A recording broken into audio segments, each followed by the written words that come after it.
Assalamualaikum warahmatullahi wabarakatuh. Perkenalkan, nama saya Vivin Alfianita, NIM T2019-1181. Saya dari Prodi Pendidikan Agama Islam, Fakultas Tarbiyah dan Ilmu Keguruan, Institut Agama Islam Negeri Jember.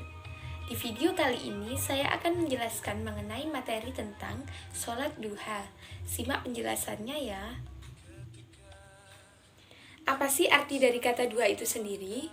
Nah, sebelum saya menjelaskan lebih detail lagi mengenai apa itu pengertian sholat duha, saya akan sedikit mengulas mengenai arti dari kata duha itu sendiri.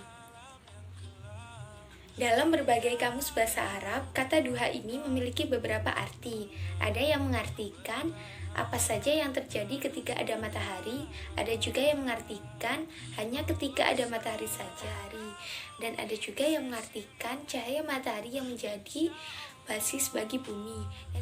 Nah, sedangkan dalam Kamus Besar Bahasa Indonesia, kata duha ini dikaitkan dengan waktu, yaitu waktu menjelang tengah hari atau kurang lebih pukul 10. Jadi, dari penjelasan inilah kata duha bisa disimpulkan sebagai momen di mana matahari menampakkan wujudnya atau pertanda dimulainya aktivitas di pagi hari. Selanjutnya saya akan menjelaskan apa itu pengertian sholat duha. Sholat duha adalah sholat sunnah yang dilakukan oleh seorang muslim ketika waktu duha.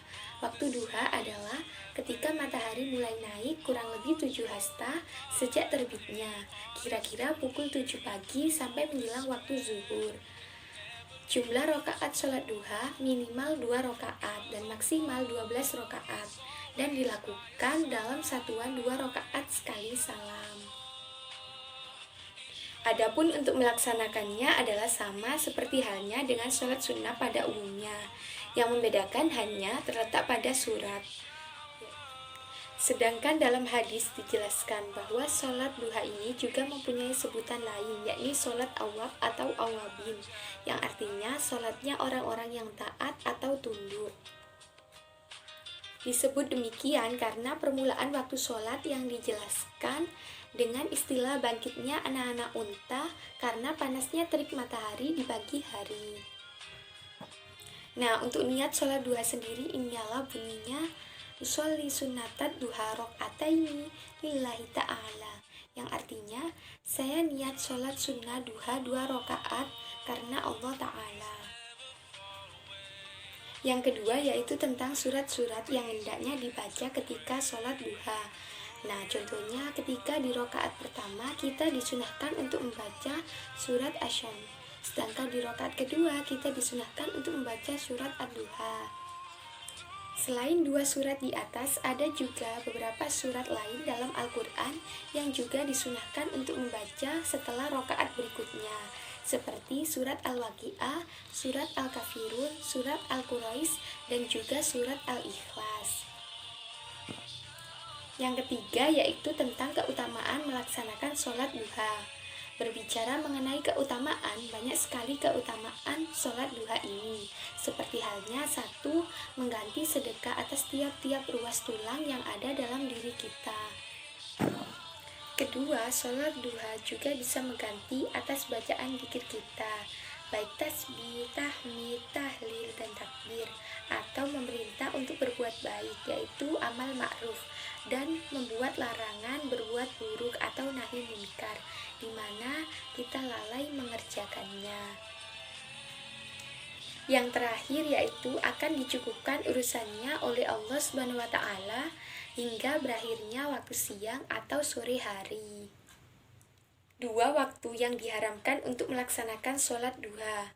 Meskipun hukumnya sunnah, sholat duha ini harus dilaksanakan pada waktu yang tepat dan dengan hati yang ikhlas. Tujuannya adalah agar sholat yang kita lakukan dapat diterima oleh Allah Subhanahu wa Ta'ala dan dinilai sebagai pahala. Namun ternyata ada waktu-waktu yang diharamkan untuk melaksanakan sholat duha. Jikalau kita tetap mengerjakan di waktu yang diharamkan tersebut, maka sholat itu justru akan mendapatkan dosa. Berikut adalah waktu-waktu yang diharamkan untuk melaksanakan sholat duha.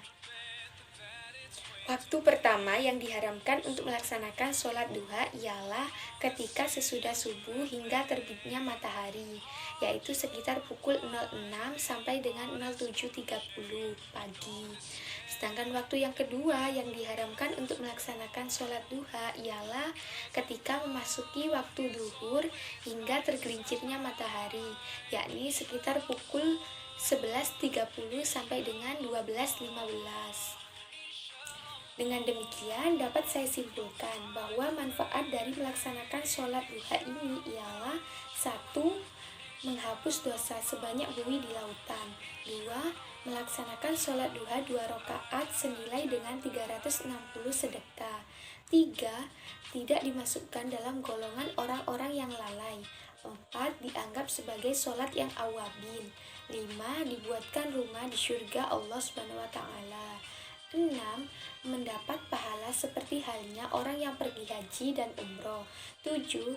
Dicukupkan rezekinya di dunia. Nah, itu tadi sedikit penjelasan dari saya mengenai materi tentang sholat duha. Semoga bermanfaat untuk kita semua. Kurang lebihnya saya mohon maaf. Assalamualaikum warahmatullahi wabarakatuh.